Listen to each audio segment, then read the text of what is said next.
ओम शांति। आज 30 तारीख है, बुधवार का दिन है। तो आज सारा दिन मैं समर्थात्मा हूँ, इस स्वमान का अभ्यास करेंगे और समर्थ और शक्तिशाली बनकर सारा दिन बिताएंगे। परमात्मा की याद में रहेंगे। सर्वश्रेष्ठ, समर्थ, ताकत वाला, सबसे शक्तिशाली एक परम पिता शिव परमात्मा है। तो उसकी याद से हम भी अपनी आत्मा को एकदम समर्थ, शक्तिशाली बनाएंगे। तो साथ साथ आज बाबा कह रहे हैं, सत्य बाप द्वारा तुम्हें संगम पर सत्य बातें सुनने को मिलती है, जो वरदान के रूप में मिलती है। तो हम बच्चों को कभी भी झूठ नहीं बोलना चाहिए, क्योंकि आज की दुनिया में कहते भी है, गायन भी है, झूठी काया, झूठी माया, झूठा सब संसार। तो अभी हम सत्य बाप के संग में है, सत्संग में है, सत्य बातें हम सुन रहे, धारण कर रहे हैं। तो झूठ से बिल्कुल किनारा करना है। तो आज का महावाक्य है, बाबा कहते, मीठे बच्चे, सत बाप द्वारा संगम पर तुम्हें सत्य का वरदान मिला है, इसलिए तुम कभी भी झूठ नहीं बोल सकते हो। प्रश्न है, निर्विकारी बनने के लिए आप बच्चों को कौन सी मेहनत जरूर करनी है? उत्तर, आत्म अभिमानी बनने की मेहनत जरूर करनी है।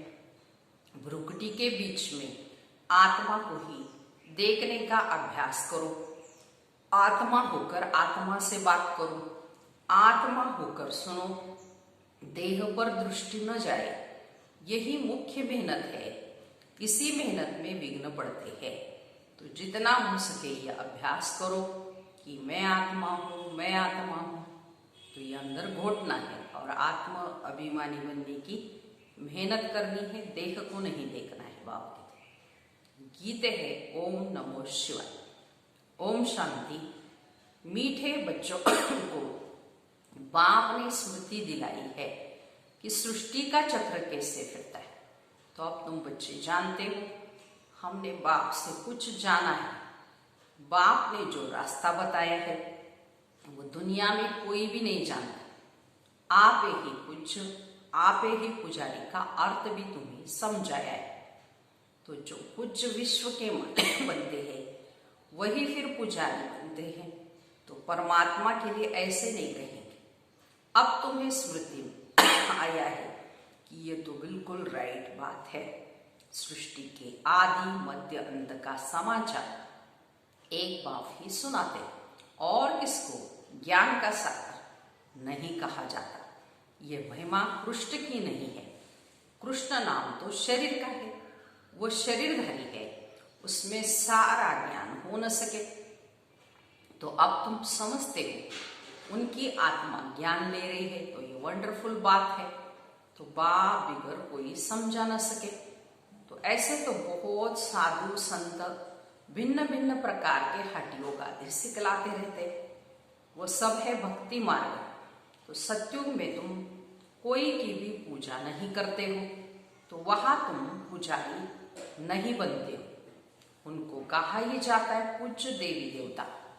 अब नहीं है, वही पूज्य फिर अब पुजारी बने हैं। तो बाबा के लिए ये भी पूजा करते थे। सारी दुनिया इस समय पुजारी है। नई दुनिया में एक ही पूज्य देवी देवता धर्म रहता है। तो बच्चों को स्मृति में आया है कि बरोबर ड्रामा के प्लान अनुसार बिल्कुल राइट है। ये गीता का एपिसोड बरोबर है, सिर्फ गीता में नाम बदल दिया है। फिर बाबा कहते हैं समझाने के लिए तुम मेहनत करते हो। 2500 वर्ष से गीता कृष्ण की समझते आए। तो अब एक जन्म में समझ जाएगी। गीता निराकार भगवान ने सुनाई, इसमें टाइम लगता है। भक्ति का भी समझाए, झाड़ कितना लंबा चौड़ा है, तुम लिख सकते हो। बाप उनको राजयोग सिखा रहे। जिन बच्चों को निश्चय हो जाता है तो वे निश्चय से समझते भी हैं। निश्चय नहीं तो खुद भी मूंझते रहते हैं कि कैसे समझे। कोई हंगामा तो नहीं होगा। निडर तो अब भी हुए है ना। निडर तब होंगे जब पूरे देही अभिमानी बन जाए। डरना तो भक्ति मार्ग में होता है। यानी बाबा कहते तुम महावीर हो। दुनिया में तो कोई नहीं जानते माया पर जीत कैसे पहनी जाती है। तो तुम बच्चों को अब स्मृति में आया है। तो बाप भी कहते हैं, आगे भी कहते थे, अभी भी कहते, मन मनाभ हो। तो पतित पावन बाप ही आकर ये समझाते हैं। भल गीता में अक्षर है परंतु ऐसे कोई समझते नहीं है। तो बाबा कहते बच्चे देही अभिमानी भव। तो गीता में अक्षर तो है ना, आटे में नमक मिसल। तो हर एक बात का बाबा निश्चय बताते हैं। निश्चय बुद्धि विजयंती कहते हैं। तो तुम अभी बाप से वर्षा ले रहे हो। तो बाबा कहते गृहस्थ व्यवहार में भी जरूर रहना है। सबको यहाँ आकर बैठने की दरकार नहीं। सर्विस करनी है, सेंटर खोलने हैं। तो तुम हो सैल्वेशन आर्मी, ईश्वरीय मिशन हो। पहले शुद्र मायावी मिशन के थे तो अभी तुम ईश्वरीय मिशन के बने हो। तो तुम्हारा महत्व बहुत है। लक्ष्मी नारायण की क्या महिमा है। जैसे राजाए होते वैसे राज्य करते। बाकी इनों को कहेंगे सर्वगुण संपन्न विश्व का मालिक, क्योंकि उस समय और कोई राज्य नहीं होता। तो अब बच्चे समझ गए हैं कि विश्व के मालिक कैसे बने। अभी हम सो देवता बनते हैं तो फिर उनको माता कैसे झुका सकेंगे। तो ये नॉलेजफुल बन गए हैं। और राइट कौन है तो अब तुम समझा सकते हो। तो रावण का राज्य भी तुम समझाते हो ना। ये है रावण का राज्य। इनको आग लग रही है। भंबोर को आग लगने वाली है। भंबोर माना विश्व को कहा जाता है। अक्षर तो गाए जाते हैं, उन पर समझाया जाता है ना। तो भक्ति मार्ग में अनेक चित्र बनाए हैं। वास्तव में असल होती है शिव बाबा की पूजा। फिर ब्रह्मा विष्णु शंकर की त्रिमूर्ति जो बनाते हैं वो राइट है। फिर ये लक्ष्मी नारायण, बस त्रिमूर्ति में ब्रह्मा सरस्वती भी आ जाते। भक्ति मार्ग में कितने चित्र बनाते, हनुमान की पूजा करते। तो तुम अभी प्रैक्टिकल में महावीर बन रहे हो। महावीर बाबा के तो उसके मंदिर भी है। मंदिर में भी कोई की हाथी पर सवारी, कोई की घोड़ी पर सवारी दिखाई है। अब ऐसी सवारी थोड़ी है। तो बाबा के महारथी, महारथी माना हाथी पर सवार। तो उन्होंने फिर हाथी की सवारी बना दी है। ये भी समझाया है कि कैसे गज को ग्राह खाते। तो बाबा समझाते महारथी है। कभी कभी उनको भी माया ग्राहक हक कर लेती है। तुमको अभी ज्ञान की समझ आई है। अच्छे अच्छे महारथियों को माया खा जाती। ये ज्ञान की बातें हैं। इनका वर्णन कोई कर न सके। तो बाबा कहते निर्विकारी बनना है, दैवी गुण धारण करने हैं। कलब कलब बाप कहते हैं काम महाशत्रु, इसमें मेहनत है, इस पर तुम विजय पाते हो। तो प्रजापिता के बने तो भाई बहन हो गए ना। तो वास्तव में तुम असल में हो आत्मा। आत्मा आत्मा से बात करती है। तो आत्मा ही इन कानों से सुनती है। ये सब याद रखना पड़े। हम आत्मा को सुनाते हैं, देह को नहीं। तो असल में हम आत्माएं भाई भाई हैं। फिर आपस में भाई बहन भी है। तो सुनाना तो भाई को होता है। दृष्टि आत्मा तरफ जानी चाहिए। हम भाई को सुनाते हैं। भाई सुनते हो, हाँ मैं आत्मा सुनता हूं। बीकानेर में एक बच्चा है जो सदैव आत्मा आत्मा ये लिखता है। तो मेरी आत्मा इस शरीर द्वारा लिख रही है। मुझ आत्मा का ये विचार है, मेरी आत्मा ये करती है। तो यह आत्म अभिमानी बनना मेहनत की बात है। तो मेरी आत्मा नमस्ते करती है। जैसे बाबा कहते रूहानी बच्चों, तो भ्रुकुटी तरफ देखना पड़े। आत्मा ही सुनने वाली है, आत्मा को मैं सुनाता हूं, तुम्हारी नजर आत्मा पर पड़नी चाहिए। आत्मा भ्रुकुटी के बीच में है, शरीर पर नजर पड़ने से विघ्न आते हैं। तो आत्मा से बात करनी है, आत्मा को ही देखना है। देह अभिमान को छोड़ो। आत्मा जानती है कि बाप भी यहाँ भ्रुकुटी के बीच में बैठा है, उनको हम नमस्ते करते हैं। तो बुद्धि में ये ज्ञान है, हम आत्मा है, तो आत्मा ही सुनती है। ये ज्ञान आगे नहीं था, ये देह मिली है पाठ बजाने के लिए, इसलिए देह पर ही नाम रखा जाता है। इस समय तुमको देही अभिमानी बन वापिस जाना है, तो यह नाम रखा है पाठ बजाने के लिए। नाम बिगड़ तो कारोबार चल न सके, तो वहां की कारोबार तो चलेगी ना, परंतु तुम सतो प्रधान बन जाते हो, इसलिए वहां कोई भी विकर्म नहीं बनेंगे। ऐसा काम ही तुम नहीं करेंगे जो विकर्म बने, तो माया का राज्य ही नहीं। अब बाबा कहते तुम आत्माओं को वापिस जाना है, तो ये पुराने शरीर है, फिर जाएंगे सत्युग त्रेता में, वहां ज्ञान की दरकार नहीं। यहां तुमको ज्ञान क्यों देते हैं? क्योंकि दुर्गति को पाए हुए है, तो कर्म तो वहां भी करना है, परंतु वो अकर्म हो जाता है। तो अब बाबा कहते हत कारणे और दिल यारणे, माना हाथ से कर्म करो, कारोबार करो, लेकिन दिल बाप की तरफ, माना दिल से बाप को याद करो। आत्मा बाप को याद करती है, तो सतयुग में तुम पावन हो, तो सारी कारोबार भी पावन होती है। तमो प्रधान रावण राज्य में तुम्हारी कारोबार खोटी हो जाती है, इसलिए मनुष्य तीर्थ यात्रा आदि पर जाते हैं। सतयुग में कोई पाप करते नहीं, तो तीर्थ यात्रा पर जाना ही नहीं पड़ता। वहां तुम जो भी काम करते हो वो सत्य ही करते हो। सत्य का यहाँ वरदान मिला है बाप के द्वारा संगम पर, तो बाप का संग सत्संग है, विकार की बात ही नहीं। कारोबार में भी झूठ की दरकार नहीं रहती।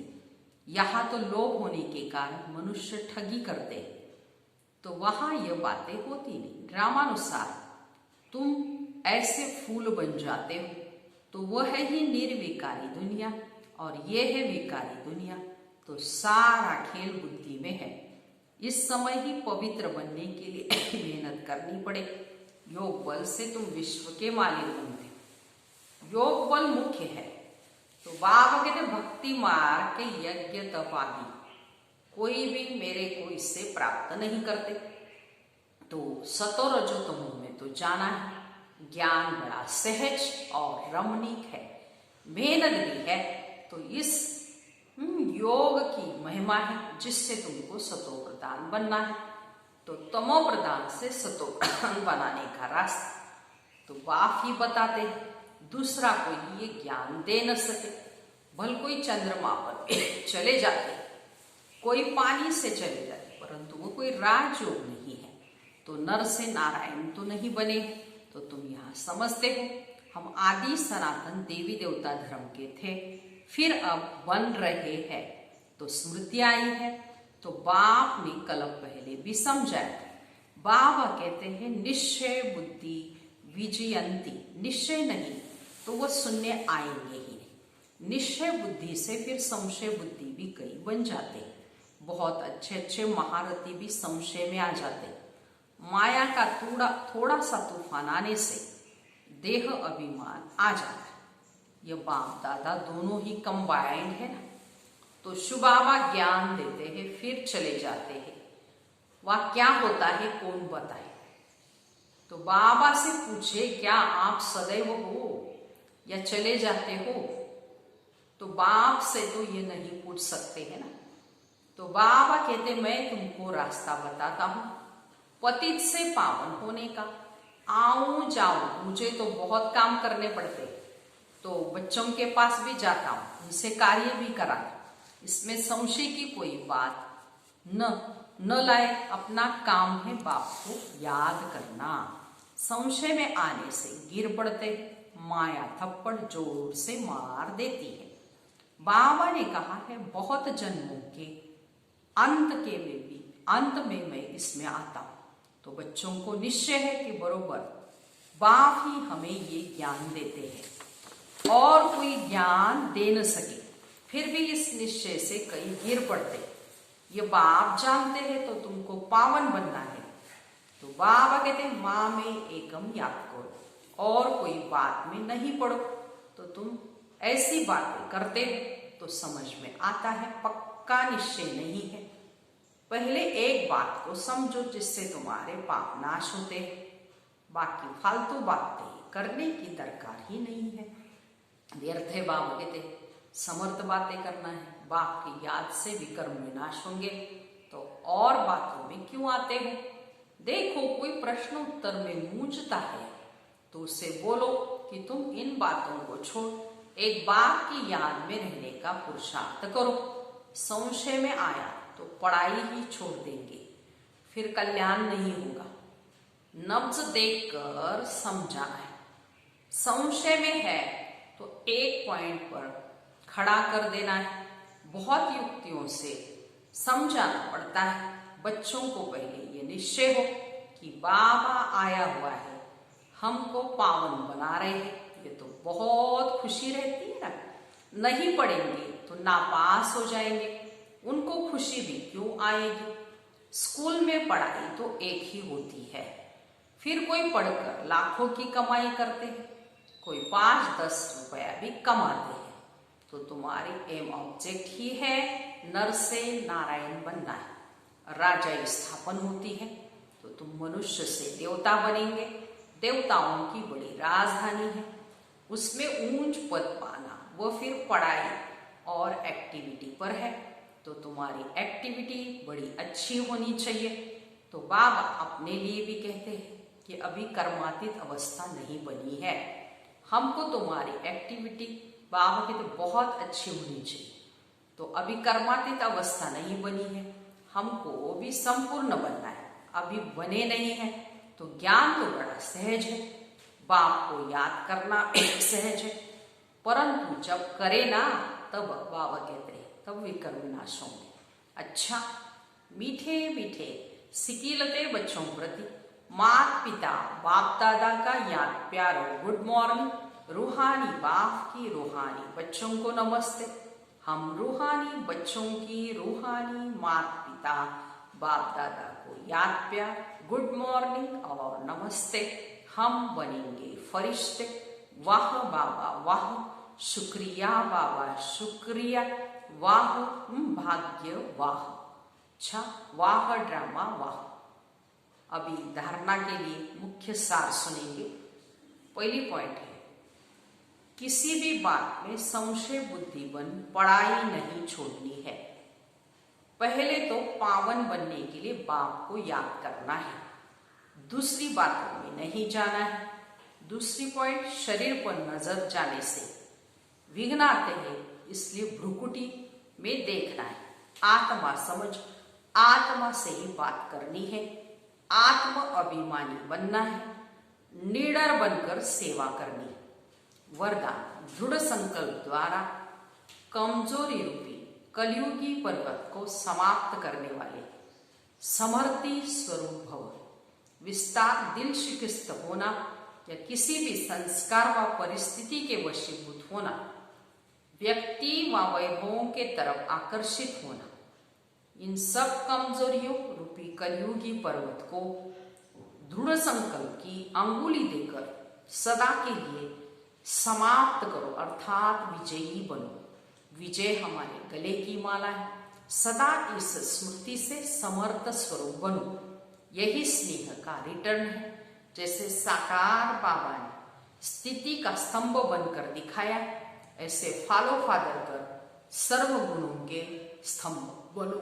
ऐसे सारे दिन के लिए बाबा ने समर्थी स्वरूप भव का वरदान दिया है। तो सारा दिन समर्थ सोचना है और समर्थ स्थिति में रहना है। तो बाबा ने कहा कि मैं विजयी हूँ, विजय मेरे गले की माला है। इस स्मृति से समर्थ स्वरूप बनो।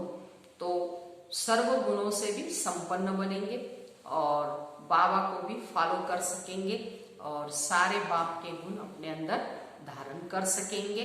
माना बाबा कहते हैं सर्व गुणों का स्तंभ बन सकते।